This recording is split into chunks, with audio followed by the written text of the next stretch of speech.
Hey everyone, it's first in last out right here on YouTube.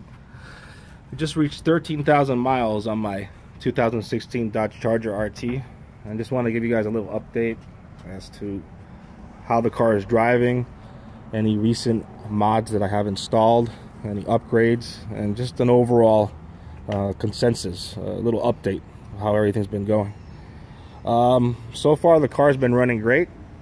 Like I said, I bought it from Carvana.com, that little online website where you do all your transactions online, from the financing to picking out the car to all the paperwork, blah blah blah blah blah blah. You never leave your house. You do everything online. It's Carvana.com. You can only buy a pre-owned vehicle, however. Anyways, I bought it from there with about 7,000 miles a couple months ago, and now I already have 13,000 miles on it. Anyways, Carvana's link is in the description if you want to click on it. It's a great website, and it's a great way to buy a car. Anyhow, it's been running really nicely so far. I got the Gibson exhaust cap back, and it's a little bit loud. The interior drone is kind of annoying, so eventually I may put on some cherry bomb resonators in the back area, like right around here. Put some cherry bombs right there, and they say that dramatically decreases the interior drone, and so I'll probably do that. I did go on Craigslist and I saw a stock RT exhaust for like 125 bucks, but I'm not going to put a stock exhaust back on, you know, after spending this much money on a Gibson catback exhaust. Why am I going to go back to stock? Anyhow, another big thing I did is I got 275 series tires at the back here. These are Lionheart. It's a Chinese brand, you know. I've seen mixed reviews on the internet about Chinese tires. Some say they're good, some say they're bad, but there's really no general consensus as to whether they're really good or really bad. Everyone's like, I think they're relatively so new that there isn't that much information about them. Anyways, I haven't seen anything like, you know, tire burst on the highway because of a Chinese tire, passengers killed, fatalities. I haven't seen any of that kind of nonsense. So so far so good.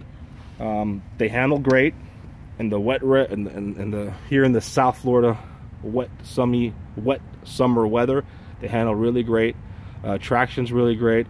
I've had no issues whatsoever. It's just like a regular American-made tire. It's like riding on, you know, on the stock Firestone Firehawks that came with it. Anyhow, I put the 275s in the back here. As you can see, they have a nice lateral, what do you call that? A nice lateral grip. They have a nice look to them. I have a really nice look to them. I like them a lot. 275 40s ZR20s, Lionheart, and they were about, I think, $65 each, and I got them on carid.com. And I kept the Firestone Firehawk GTs up front, and these are getting a little bit worn out. So the brakes, I do not like the brakes on this car. This is way too much way too much horsepower for the stock dual piston front calipers and single piston rear calipers. These brakes need to be upgraded, man. I mean, a lot of people have gotten the police pursuit package upgrade. They buy them on the internet and they just swap their stock brakes and put in the police pursuit rotors and calipers. I may do that, I don't know. I just don't think that these brakes are adequate. I mean, I'm a pretty aggressive driver. I'm not reckless, but I am aggressive. I call myself a driving enthusiast, and these brakes just don't cut it. Anyhow, I'm already feeling some shudder after extended brake use. You know, I feel that shudder, so I know they're getting warped, and I also hear a little bit of grinding. So pretty soon I'm gonna have to change out my rotors and my calipers, at least on the front. The rears are usually, you know, good for a lot more mileage than the fronts, but we'll see. And then I also have the Gibson, not the Gibson, I have the cold air intake. Car's a little messy, so excuse me. that I have the K&N cold air intake. And if you guys remember, once after I installed it, I opened up the hood and I found that this was loose. This was actually came apart. So whenever you do install a cold air intake, afterwards check repeatedly for at least a week to make sure these connections don't get loose, because you know the heat tends to elongate steel and metal, and these things could fall off, and you don't want dirty air going into your engine. That's no bueno. I also noticed that my coolant level has dropped, pretty much decreased, so I'm gonna probably have to add that. And I also noticed that when I turn on a left-hand turn going 20-30 miles per hour or above, I have noticed that there's just like this rubbing issue. You feel like something's rubbing. The tire is making contact with something underneath the car. I took it to the exhaust shop. The exhaust shop said it had nothing to do with their aftermarket exhaust.